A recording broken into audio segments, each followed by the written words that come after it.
Europe 1, Daphné Burki.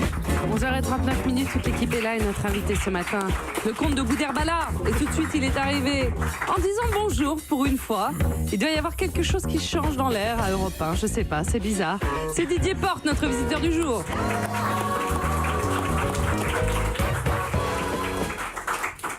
Youri Djorkaeff, bonjour. Sois le bienvenu, camarade. Oui, je m'autorise une certaine familiarité à votre endroit, car avec un nom pareil, à tous les coups, vous devez être communiste. Ah si, Youri Djorkaeff, c'est communiste à donf. Tout le monde sait que Youri, c'était le prénom de Gagarine. Si vos parents vous ont appelé comme ça, ce n'est sûrement pas parce qu'ils étaient témoins de Jéhovah. Ils étaient cocos, comme disent les jeunes. Voilà. C'est pas la peine de tourner autour du goulag, vos parents étaient cocos, point barre. Comme vous l'êtes vous-même, d'ailleurs. Tout le monde sait que ça se transmet de père en fils. Par exemple, l'actuel chef des cocos en France, Pierre Laurent, est le fils de Paul Laurent, qui fut aussi un des chefs cocos.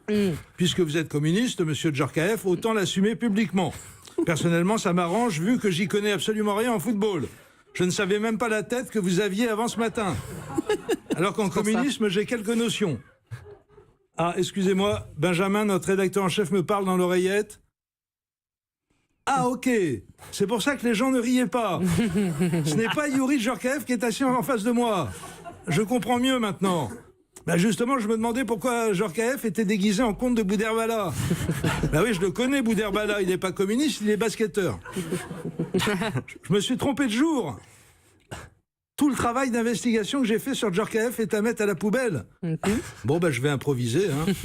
Cela dit, de mémoire, comme ça, j'ai quelques scoops assez costauds à balancer sur lui. Pas de quartier. Ok, comme tu veux. Bien, alors, monsieur le comte de Boudherbala, à nous. Il a un grand sourire. Monsieur le comte, je me marre doucement. J'ai consulté Stéphane Bern en personne, qui a épluché son livre de contes et qui a été catégorique. Il n'y a pas la queue d'un comte de Boudherbala dans le Gotha. Encore moins à Saint-Denis, vous avez grandi. Les seuls aristocrates qu'on trouve à Saint-Denis sont enterrés sous la basilique. Conclusion, vous êtes un gros mytho, mon cher Samy. Je vous signale au passage qu'un comte digne de ce nom, ça se prénomme Jean-Eudes ou Gontran, sûrement pas Samy. Je sais ce que vous allez me répondre. Les comtes, ça ose tout, c'est même à ça qu'on les reconnaît. Il y a des limites quand même. De même, lorsque j'évoque Saint-Denis, où vous avez grandi, j'ai intérêt à le dire vite, vu que vous mesurez 1m78 tout mouillé. Expliquez donc à nos auditeurs comment vous vous y êtes pris pour faire une carrière internationale de basketteur professionnel avec une taille de Lilliputien anémique. Vous l'avez faite en tant que ballon, votre carrière, c'est ça? Oh, le mytho! Bon, que vous soyez costaud, par contre, ça je veux bien le croire. Mais je préfère avertir vos voisins de rue. Si vous habitez au 4e étage et que vous vous retrouvez accroché à votre balcon, tétanisé par le vertige alors qu'il passe en bas de chez vous, n'espérez aucun secours de la part de notre invité, même s'il a les moyens physiques de vous sauver. Il s'en fout, il a déjà la double nationalité, algérienne et française. Ah, le fumier!